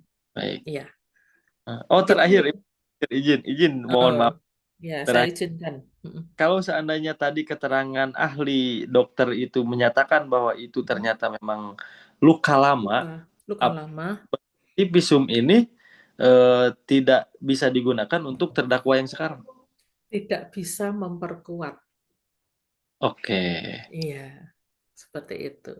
memperkuat. Mm-mm. Jadi secara alat bukti juga artinya gugur gitu, visum. Iya, saya sampai tidak tega untuk menjawabnya. Ya kemungkinan iya, karena luka lama ya Betul. toh. Kalau luka lama ya, ya, ya luka lama itu. Ya, Mm-mm. gitu. Ya, Makasih Ibu. Mohon maaf. sama-sama, sama-sama. Semoga kliennya tambah banyak. Amin. Makasih banyak Ibu. Oke, ya, sama-sama. Siap, terima kasih Yang Mas lain? Sandi. Oke, Ya, mungkin ini yang resen yang ketiga. Saya persilakan Mbak. Oke, boleh dibuka kamera mic-nya. Ibu Sisilia Hartono. Terima kasih waktunya. Salam hormat Bunda. Iya, Saya Sisi dari Papua, dari iya. Timika. Ini dulu tetangga saya di Papua, Bapak Ibu dan teman-teman. Ayo Tante Senang Sisil. dapat kesempatan. Kebetulan saya orang awam. Saya nggak tahu tentang hukum dan sebagainya. Cuman sangat senang bisa gabung ini tadi. Kebetulan beberapa waktu saya punya kesempatan untuk mendampingi anak-anak korban dari child abuse gitu kan. Nah, ada beberapa kasus orang ini sudah divisum, anak ini korban sudah divisum. Kemudian pelaku sudah ditangkap ya, sudah masuk di LP. Cuman saya nggak mengikuti lagi proses hukum saat di LP. Dia nggak ada kelanjutan untuk sidang dan sebagainya dan bisa keluar lagi dengan kondisi seperti biasa gitu. Itu Jadi kayak nggak kelihatan. iya Tadi iya tadi nggak ada korban itu proses kayak dibius gitu. nggak korbannya itu kan lapor nih sudah divisum ya sudah divisum di rumah Sudah sakit. divisum. Dan pelakunya ini udah ditangkap ceritanya. Oh ya. Tetapi itu nggak tahu ya bagaimana apakah itu bisa si pelaku ini tiba-tibanya bisa keluar lagi dari LP itu apa karena proses apa namanya RJ ini atau bagaimana? Sehingga saya sebagai pendamping ngerasa begini, aduh kok nggak adil ya? Ini anak traumanya belum selesai. Apa namanya ini korban sudah lalu lalang seperti biasa, seperti dia tidak melakukan kesalahan apapun. Bahkan ada yang ternyata orang-orang yang berkecimpung di keagamaan kayak gitu. Terima kasih. Oke.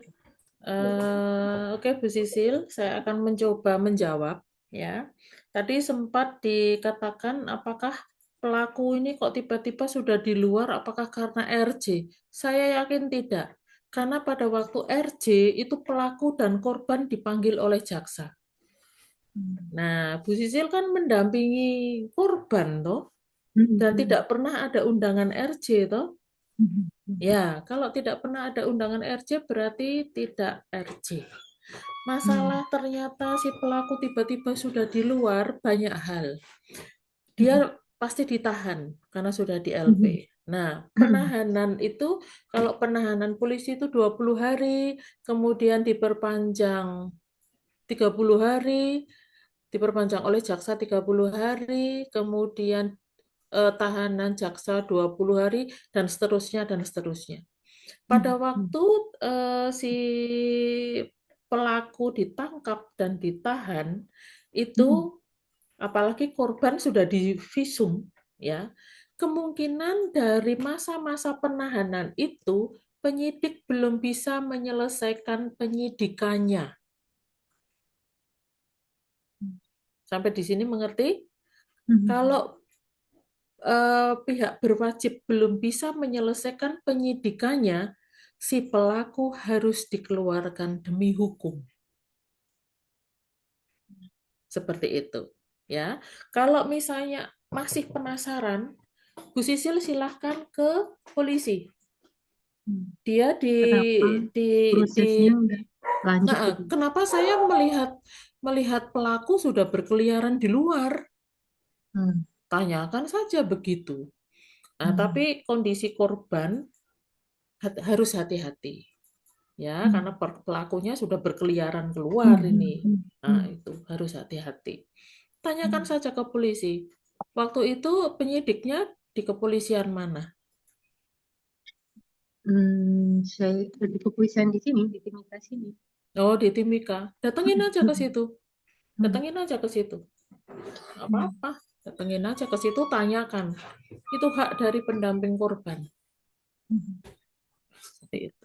Jadi mungkin saya belum bisa bercerita banyak ya, tetapi kemungkinan itu yang pasti terjadi. Di saat penahanan, berkas perkaranya belum jadi, atau kemungkinan yang berwajib itu belum mendapat saksi-saksi yang benar-benar melihat, mendengar, mengalami, seperti itu. Soalnya kan kalau berkas perkara belum ada saksi-saksi yang menyangkut itu, dia belum bisa mengirimkan berkas perkaranya ke jaksa. Nanti jaksa juga akan bertanya lagi. Ini kok saksinya kok masih kurang, Pak Polisi, Bu Polisi. Ayo saya minta saksi lagi. Dia akan memberikan petunjuk yang banyak, gitu. Kalau saya yakin kalau RJ tidak, karena korban tidak pernah ada panggilan. Seperti itu. Tanyakan saja, nggak apa-apa. Kalau mendampingi korban seperti itu, tiap minggu mau nanya aja boleh kok. Dan itu memang harus ditanyakan. Ya, masalah hukum itu benar-benar harus dijalankan sampai tuntas. Seperti itu. Mungkin saran saya hanya itu, Bu Sisil. Baik, terima kasih banyak. Oke. Salam hormat. Salam hormat, salam buat semua yang di Timika. Terima kasih. Ya. Oke, sama-sama. Kembali ke Mas Dede. Oke, siap. Terima kasih Ibu. Terima kasih juga Ibu Sisil atas pertanyaannya. Baik teman-teman, saya persilahkan kembali untuk pertanyaan terakhir karena kita terasa udah sejam setengah juga bergabung di sini. Kalau ada yang perlu didiskusikan kembali, boleh untuk raise hand terlebih dahulu sekaligus menjadi pertanyaan terakhir gitu. Mangga teman-teman. Atau mungkin di kolom chat juga gak apa-apa, silakan. Izin ini boleh Mas ya satu pertanyaan terakhir ya? Oke, mangga Bapak. Oke. Mas Arif ya. Oke Bu, selamat sore. Selamat sore. Assalamualaikum. Waalaikumsalam. Jadi mungkin sedikit saja pertanyaan saya. Sebenarnya ini berkaitan dengan tesis yang baru saja saya ambil pada saat S2 kemarin. Wah. Mungkin pertanyaannya seperti ini, Bu. Karena RJ ini kan sebenarnya kan sudah agenda lama ya pada saat tahun 2020 kalau tidak salah waktu itu ya. Iya. Nah, terus kemudian dengan adanya pembaharuan hukum pidana saat ini, yang dimana salah satunya itu ada judicial pardon, Bu ya. Lalu ya apa ya? dari pandangan Ibu sebagai seorang jaksa sendiri, apa sih Bu yang menjadi pembeda dari restoratif justice dengan judicial pardon itu sendiri begitu Bu? Oke. Mungkin itu saja pertanyaan saya. Terima kasih. Ya. Oke, saya akan bertanya dulu. Judicial pardon ini apa yang Mas ketahui? Jadi singkatnya ini Bu, sedikit yang saya pelajari itu judicial pardon ini kan merupakan konsep suatu pemaafan oleh hakim gitu. Jadi saya kira konsepnya eh, sama hal apa ya, secara garis besar itu mungkin yang ingin dicapai dengan restoratif justice itu sendiri itu sama.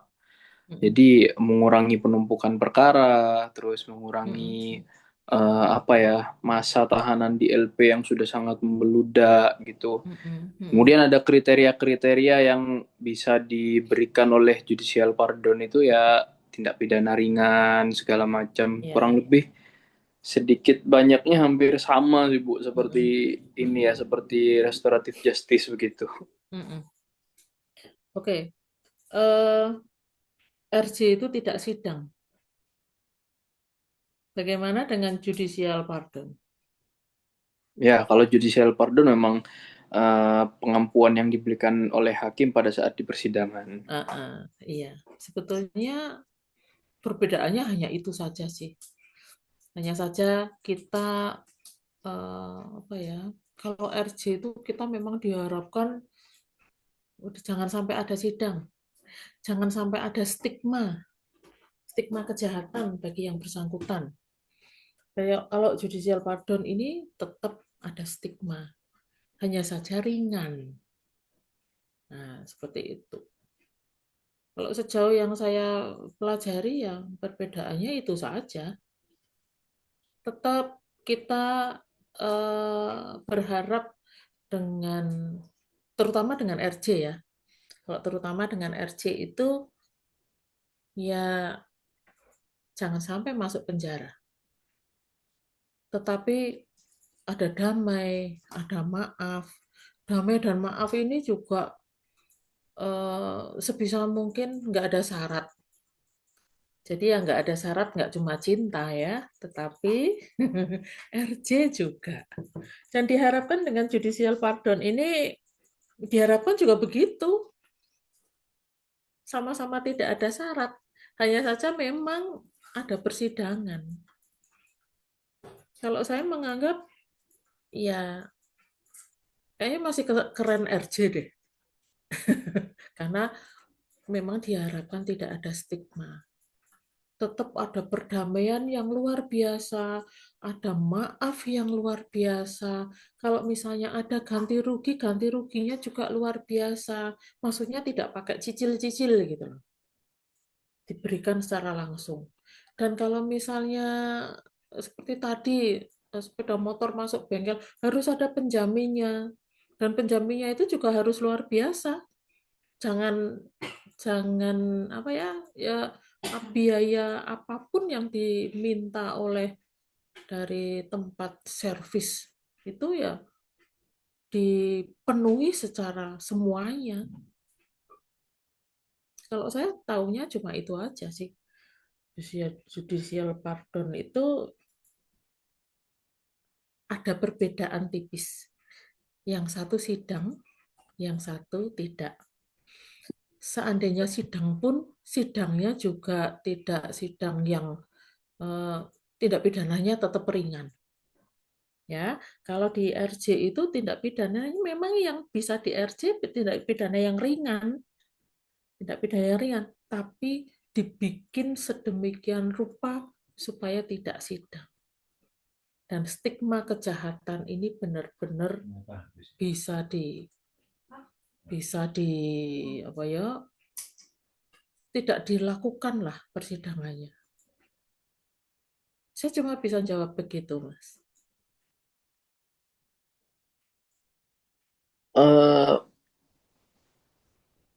Coba kalau sedikit lagi Bu ya. Terus yang saya pikirkan tuh apakah ketika judicial pardon ini sebagai diskresi hakim ini tadi diberikan. Namun ada pihak-pihak yang merasa keberatan, itu apakah itu emang pada dasarnya putusan ini sudah final and binding atau masih bisa dilakukan upaya hukum lebih lanjut lagi begitu, Bu? Kita main secara logika aja. Kalau masih ada yang tidak terima, masih ada yang keberatan dengan judicial pardon ini, berarti nggak bisa dong dilakukan judicial pardon, mestinya. Tapi ini kan yang bisa memberikan ketua majelis ya, pihak hakim ya. Nah, kalau pihak hakim ya gimana ya, kita lebih bisa memberikan bahwa kalau saya katakan sepihak ya enggak juga ya. Hakim itu kan ada tiga ini kan sudah berbicara. Ya, saya tidak tahu apakah dalam judicial pardon ini juga melibatkan penegak hukum yang lain. Karena kalau dalam persidangan kan bukan cuma hakim aja, tetapi akan ada pembicaraan yang konsisten antara jaksa dan penasihat hukumnya. Tetap dua pihak ini juga tidak boleh dikesampingkan begitu, Bu. Dikesampingkan. Saya mau ngomong dikesampingkan kok nggak enak. Ya, tetapi tetap karena di dalam persidangan ini ketua majelis itu untuk memeriksa ini saksinya yang mau diperiksa yang mana dulu, itu aja bertanya, dengan hakim bertanya, dengan penasihat hukum bertanya. Jadi kan harus ada pembicaraan yang timbal balik antara tiga ini, antara hakim, jaksa, dan penasihat hukumnya. Kalau saya menilai begitu sih. Mohon maaf kalau Mas Arief tidak terlalu puas dengan jawaban saya, ya kita sama-sama cari jawaban yang jawaban yang bukan tidak puas sih, Bu. Iya. Karena kan memang ini kan juga adopsi yang baru kan dalam sistem hukum pidana kita. Iya, terus kemudian di KUHP yang baru sendiri itu belum ada petunjuk ataupun teknis pelaksanaannya seperti bagaimana. Iya. Semoga saja tahun depan makin sempurna ya, Bu. Ya itulah. Harusnya ya kan kita sama pelaku sempurna. hukum sama-sama saling belajar gitu. Betul, iya. Mohon maaf kalau jawabannya karena ini sesuatu yang baru ya, yang kita juga menjawab juga harus hati-hati, harus Betul, Ibu. melibatkan pihak-pihak yang di dalam persidangan itu. Siap, terima kasih, Bu.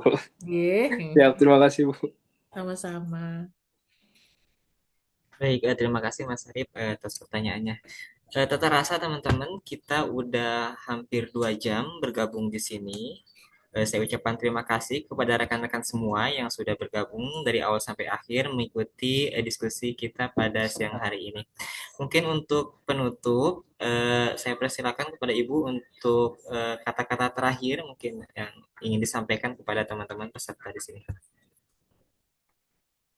Oke, Bapak, Ibu, dan teman-teman, karena kita ngobrol masalah restoratif justice yang diharapkan bisa membuat masyarakat kita, ya siapapun itu, melakukan hal-hal yang baik-baik saja. Seandainya ada hal-hal yang tiba-tiba terjadi di depan kita, masih ada RJ.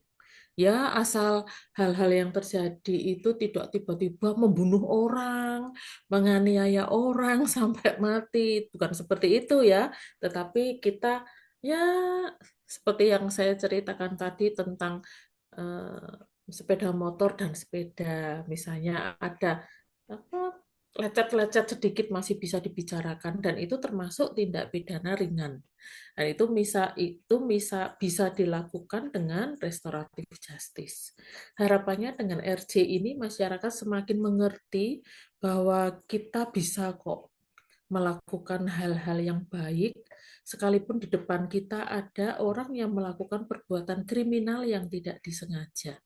Tidak disengaja ini sekali lagi jangan diartikan sebagai perbuatan yang maha besar, seperti membunuh, menganiaya sampai mati. Itu tindakan yang besar menurut saya. Ya, jadi silahkan kenali hukum supaya menjauhkan kita dari hukuman. Itu deh. Terima kasih Ibu, terima kasih atas Terima kasih Ibu. waktu dan kesempatannya bisa bergabung dengan kami di diskusi pada siang hari ini. Baik teman-teman, sebelum saya tutup, boleh dibuka kameranya terlebih dahulu biar kita bisa ambil gambar. Mangga Ibu Bapak semuanya. Baik, 1, 2, 3. Oke, kali lagi. Slide selanjutnya. 1, 2, 3. Oke, baik. Terima kasih semuanya yang sudah bergabung dari awal sampai akhir. Akhir kata, wabillahi wa taufiq wal hidayah. Wassalamualaikum warahmatullahi taala wabarakatuh. Waalaikumsalam. Oke. Terima kasih Ibu. Terima kasih Ibu. Saya live ya. Terima kasih sama-sama. Ibu. Oke.